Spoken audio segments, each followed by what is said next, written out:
Amigas e amigos, o Brasil está assistindo nesse 30 de junho de 2017, com essas greves espalhadas pelo país, esses protestos, mais uma aula de pedagogia social na prática.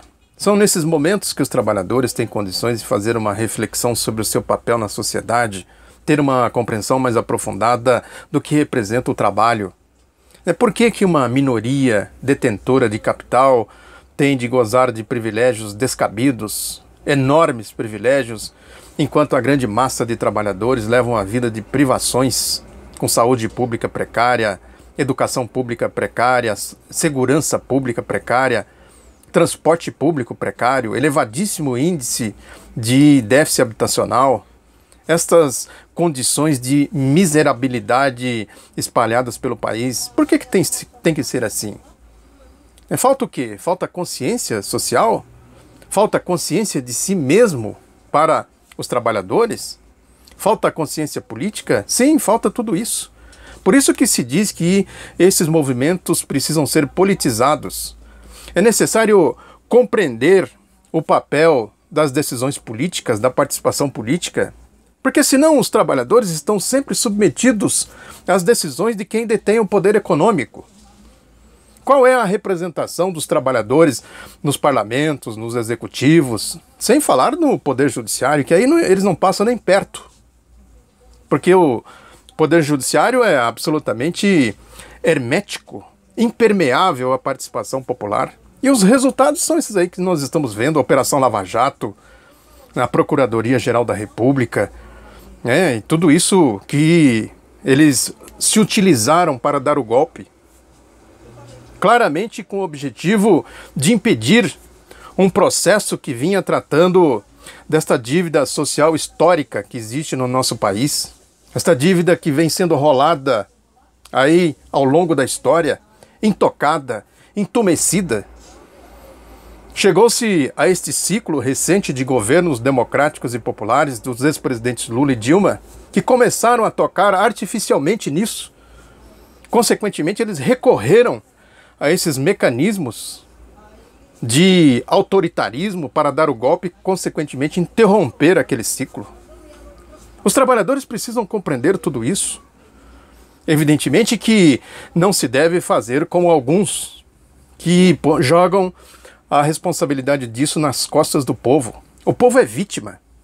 O povo é vítima desse monopólio midiático, desse sistema de poder que foi criado, enraizado, na indústria da maracutaia, da corrupção, do autoritarismo, recorrendo a todo tipo de violências contra o povo.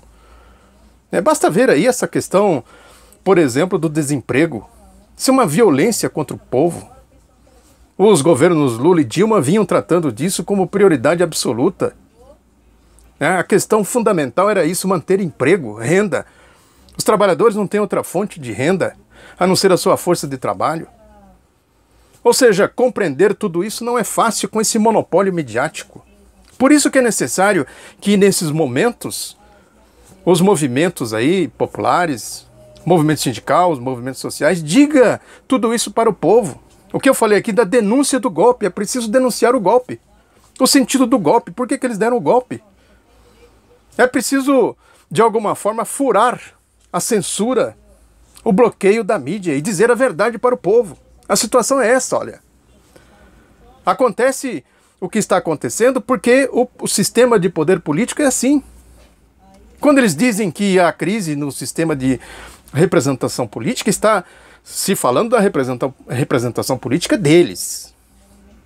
É porque eles não têm interesse nenhum em que o povo participe da vida política, consequentemente, participe da dinâmica social e econômica do país. Compreender esses mecanismos é fundamental. E os trabalhadores, é preciso que as entidades, quem tem consciência de classe, quem tem consciência política, quem tem consciência ideológica do papel dos trabalhadores, diga isso o máximo possível. Os sindicatos, os movimentos precisam ter os seus meios de comunicação de forma dinâmica, sempre atentos para essas realidades, para a necessidade de se politizar os trabalhadores, para exatamente fazer o contraponto de tudo isso. É por isso que esses movimentos, essas greves, esses protestos são fundamentais. Denunciar aí as facções do golpe, isso é fundamental, porque isso afeta o dia a dia do trabalhador que perde o emprego, que corre o risco de perder a aposentadoria, que está perdendo a CLT. Esse é o golpe. Nem tudo isso de maneira, podemos dizer assim, camuflada por essas ações aí desses grupelhos fascistas que se formam. Isso não é à toa, né, de graça, como a Operação Lava Jato.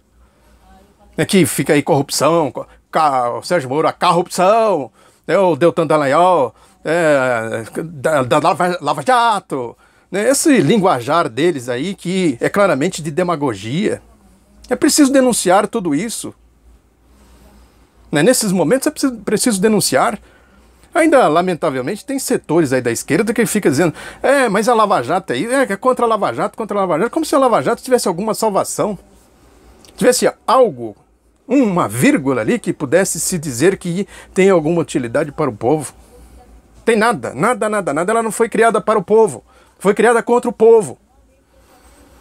E aí adotam essas medidas todas que a gente vem falando aqui. Basta ver aí agora essa absolvição aí do João Vacari Neto pelo Tribunal Regional Federal. É lógico que isso é uma exceção.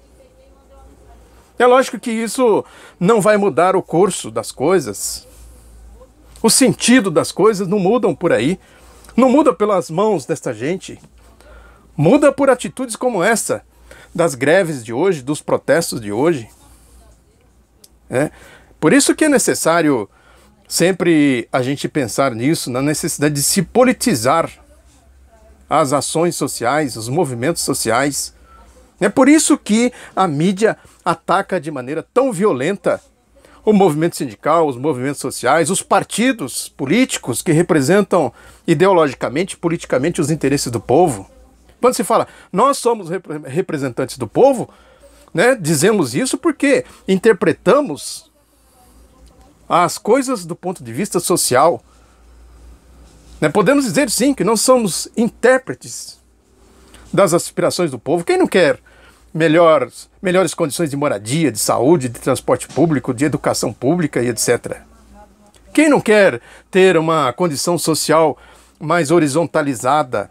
Quem não quer ter condições políticas de participação efetiva nos destinos da nação, da distribuição da riqueza, né, do pensamento estratégico, científico para o nosso país, para o futuro do nosso povo? Quem não queria ter esta condição social, podemos dizer assim?